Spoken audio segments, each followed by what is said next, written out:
guys, welcome back to my channel, and today I am joined by two ladies from the LGBTQTI community, and I asked on my Instagram and my WhatsApp for people to send questions that they've wanted to ask people from the community, and so we'll just have them answering them.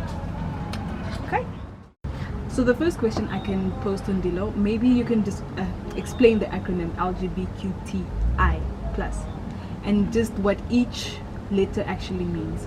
Okay, I think first it's important to explain or express that in many parts also the acronym itself can be very limiting, especially knowing that it's a diverse community, and so hence we are moving away from acronyms and really saying sexual, gender and sex minorities because it incorporates everyone, or rather using SOGI because that stands for sexual orientation, gender identity and expression, and sex characteristics, as it includes everyone, as we know that not everyone, even if you are a lesbian, identify to that degree of labeling, etc. But to get into the expansion and explanation of the acronym, LGBTQ plus stands for lesbian, gay, bisexual, queer, transsexual or transgender rather, and intersex. And the plus really also then includes the other, as I've mentioned, asexual, etc. And not necessarily excluded, just that the landscape in the spectrum is very diverse, and so you keep it as that based on the historical connotation and association it already has in the community. So that is the answer I can give you. Yeah, and there are also new terms popping up every day. Yes. Dyke, butch, you name it. So What are the stereotypes associated with you that you hate, or that you've heard and you just hate and you just know that this is a lie? Guys, stop it. okay, the stereotypes that I had faced in some of my daily life is that we are just sexual beings. We are objects. We don't amount to anything. We don't belong in the boardroom. We don't belong in formal employment, and we are just beauty queens or drag queens, and the list goes on, and it's all negative. I think with me it's really more around my gender expression because of G-scope. Or even before that I really did also have non-conforming gender traits, and I still have that, and for that to be equated to a different gender, or me wanting to take on a different gender, I want to be a man, I don't want to be a woman, that's deeply misogynist actually, firstly. But it's really those epithets that stuck with me throughout my life, that people could say actually I'm not conforming in that sense, and I could feel it and experience it as well, but those were the ones most associated. Okay. There are quite a lot of questions. So the next one is, do you feel the way you are is rooted in your genetics, or was it development, life experience, was something that drew you to it, or is it just who you are? I feel like that's a very suggestive and even in a way erasing question in a sense, because it actually ignores and it centers a different type of conversation that is rooted in erasure and in dismissing the fact that this is a community of people that are human beings like everybody else, and why don't they then also have sciences for testing heteronormativity and heterosexuality, etc. It's not a genetic thing that you say. If I say now it's genetic, then based on what am I referring this to? And it's almost like the community constantly have to prove their legitimacy to exist and to be accepted. So it's really rooted in erasure, and it can be deeply harmful as well. It's very, very suggestive as well. And this also brings me to my point of view. Most people think to be trans or gay or lesbian or whatever, you must have gone through trauma, which is entails rape or sodomized. You know, I've never went through any of those things as a child, and it's just who I am. It's genetic, and I haven't picked it up on a street corner, found girls playing, or I've decided one day I want to be a woman. You know, and I don't want to put myself through the whole experience of being mocked and discriminated all my life. You know, so it's definitely genetic. I think it's something we need to unlearn. You don't ask a heterosexual why are you attracted to a heterosexual female, why are you attracted to a female, to a male, but why is it that we feel the need to ask a homosexual? Yeah. I think it's an acceptable term. I think you can even move the template to say around race, for example, and gender. Yes, you know, exactly. And that's again, there's a presumption that there's a better race or better gender, and in history, as we know, there have been these attempts to again devalue and demean a group and a race of people based on that pre-assumption. So that hence the suggestion there that I'm saying, the suggestiveness of this question is it's rooted in an assumption that you can actually have those tests or you do those things in order to then determine where on the scale of humanity can we place you. Yeah, and I know throughout history people have been sent to psychiatric hospitals or mental institutions, and they've been put through shock therapy. And I watched a movie which is very traumatic to me because that could have happened to me in the 1980s, for instance, where they would send you to a mental hospital or a psychiatric hospital and put you through shock therapy. And then what that does to you is, I mean, if they could have treated it, I mean, there would be nobody LGBTI today. Yeah. So The next question is on bisexual people. Do you feel bisexual people are inclined to one gender, or is it always 50-50? And are there insecurities when a bisexual person dates, let's say, a straight person? I think that question really can be inherently divisive, right? Because we must also be honest about the experiences that we have with every different gender and people from diverse sexual orientations, and at the same time not necessarily take away from your honest experiences with a specific group of people from the bisexual community, for example. And I think it can vary, you know, it's really something that is personal to some people on their own experiences with a group of persons that identify with a specific orientation, and how that has also perhaps implicated or influenced their view on a specific group of people. And I think with this question, it really stems from the fact that people don't really necessarily understand or even validate and legitimize the fact that there is a bisexual community and there are variations, and they think that there are variations, because you cannot say there's a 50-50 thing. Are you saying 50-50 in respects to you've dated 3 men and then 3 women and that is 50-50? Or what exactly does that amount really reference? And some of it can be also inherently problematic, because what it does and what it says is that if I do not fit in this mold of bisexuality, then I'm not a real bisexual. And at the same time is that people already also have their own honest kind of encounters and experiences with people from various sexual orientations. We must not also mistake sexual orientation for sexual activity and sexual acts, because even within the community you might find a lesbian that also engages in other sexual acts that is not necessarily with the same sex. Same with gays, the same with other, you know, gender non-conforming persons, etc.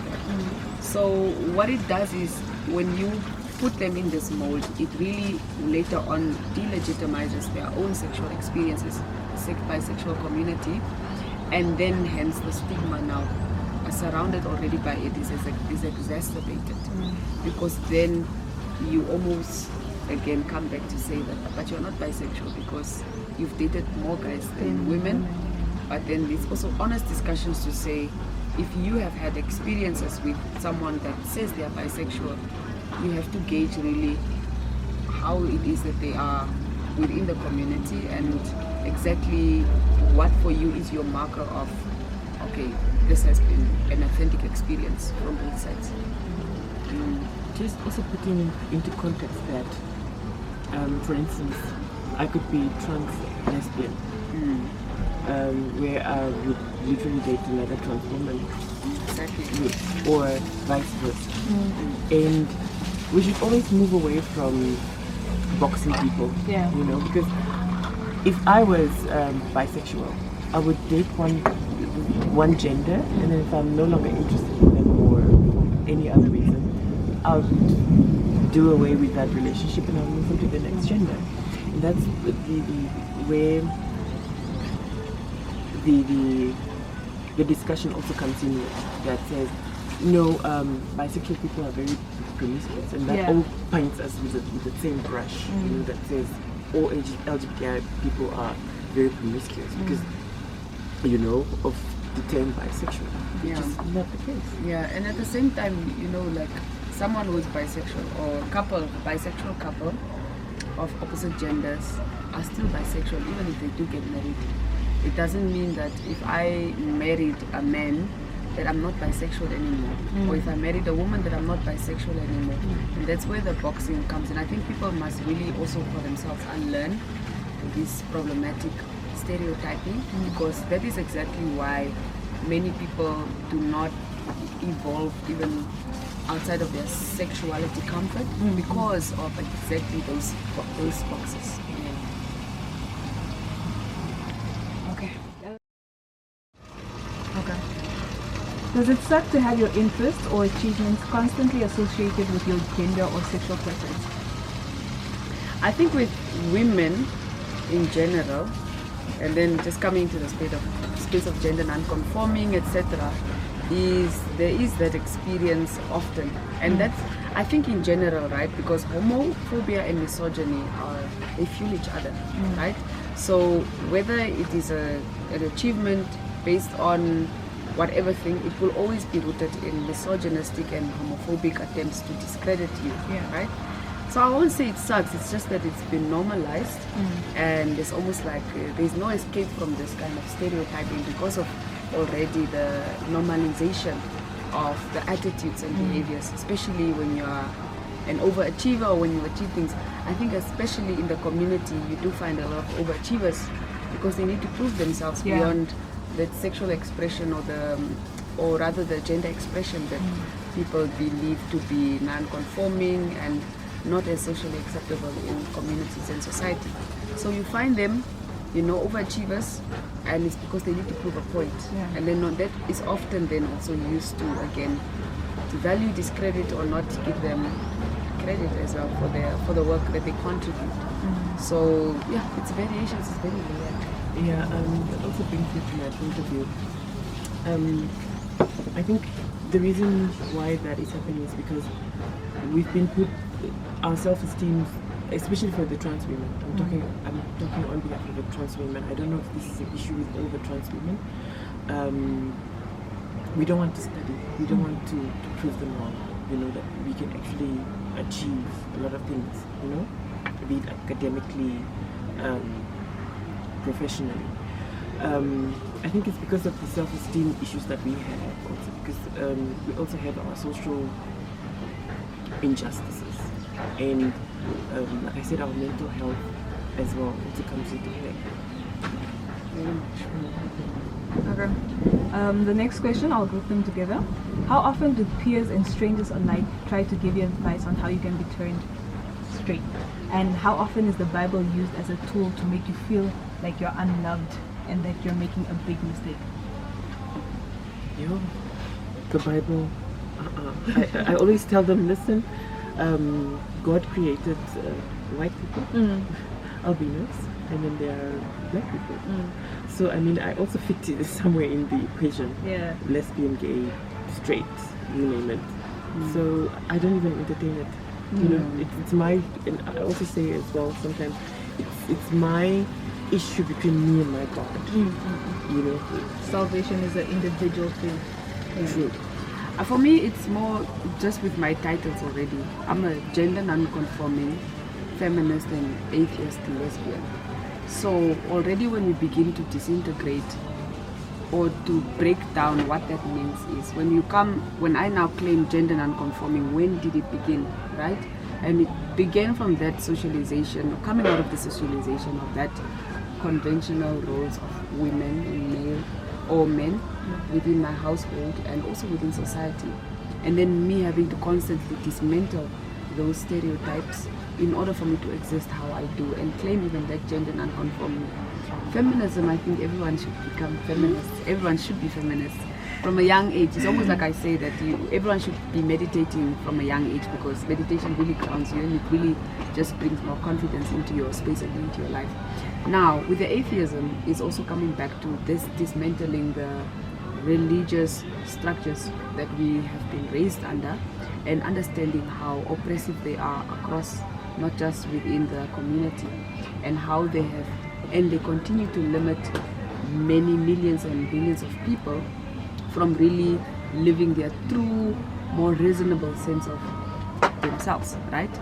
And then the other part is now, as a lesbian, you also see how growing up, even with the gender non-conforming, is that I've been constantly, when I'm in groups, and I only grew up with brothers, so my social surrounding was just with men, and boys, and it was always the conversation. So not even just with my sexuality, just even with playing with PlayStation, for example, you can't beat us because we are a girl. And the other thing is really also with my sexual orientation is just date a man, It's again rooted in misogyny, it's rooted in sexism, because what you find is also in parliament or in other spaces is it's often weaponized.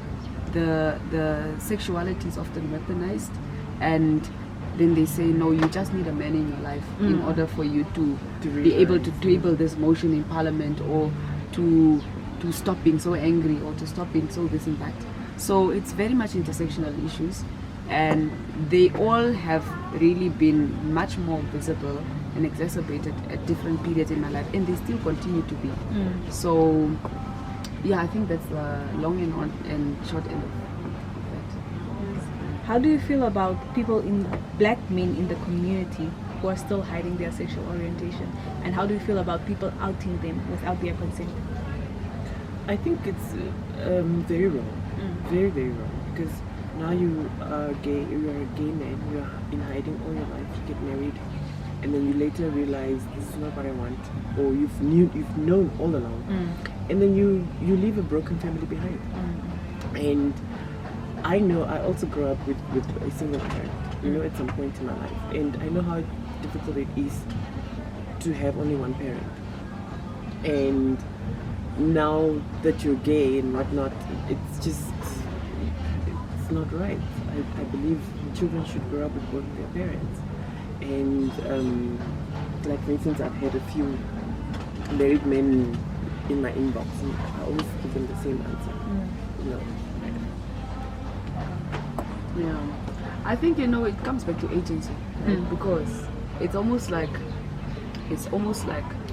for example, with survivors of rape or sexual and gender-based violence, most times they do not say anything because it's either that they try to protect the perpetrator, and for many various reasons.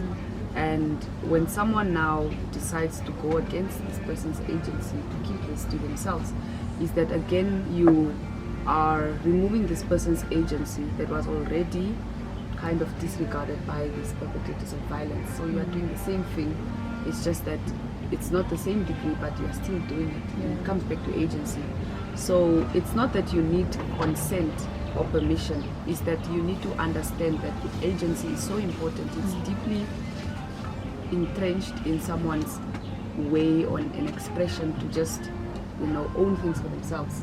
So when you out them, you're taking away their agency that they probably need right now within secrecy to protect themselves, because there's also agency in secrecy, and most people don't really understand that part, and they just feel that everything must be out in the public because can't wait. The other thing is, we know in especially African cultures and African communities when with black men, especially, it's a contentious issue, but it's also that people understand the stigma and the homophobia that's surrounding this, and so they would often be hiding, they would often not really express who they are, etc., just because of, again, that stigma, and because that for some reason Africa has apparently only one way to be African. I wonder who wears that hat, and that it is precisely, again, boxes them into this heteronormativity, which then makes it much more difficult for them to express themselves. How well prepared are educational institutions and work environments to acknowledge and cater for the community, and how can they prepare? I face a lot of resistance in the professional environment as well. So they're not, and that also goes to our clinic, our health care system, sexual health and reproductive rights. The nurses often do not know how to treat me or to handle me, for instance. If I walk in there and I want hormones, for instance, or if you're a trans man and you need to go for a pap smear, it's just turned into a mockery. Yes, and I agree. I think that institutions should be so much more prepared, especially when we're looking at the generation that we live in now, is that that there are gender non-conforming and persons in your workplace, in education systems, wherever you find them.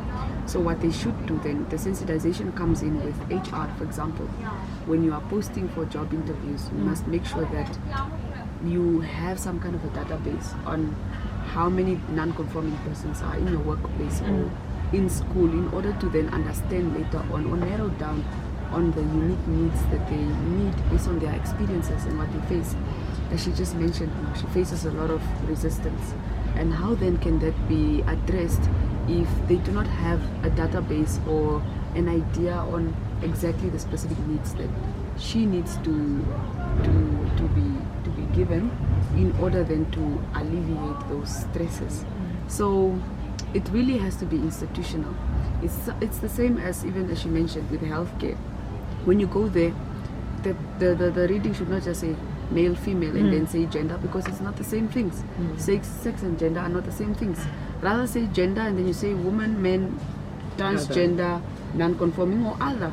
Other is also fine, because it's part of that. You understand that you know what exactly they are trying to ask, Even when you look at, when you go to the police stations, when you report a case, they must have that option, because often is that the community is already disempowered when we look at the infiltration into education, because most of them really are school dropouts, and that's because of the constant bullying, intimidation, but also because of poverty and economic disenfranchisement, and that is especially because they do not fit into the already systems that are built just on heteronormativity, right? It's the same across with women as well.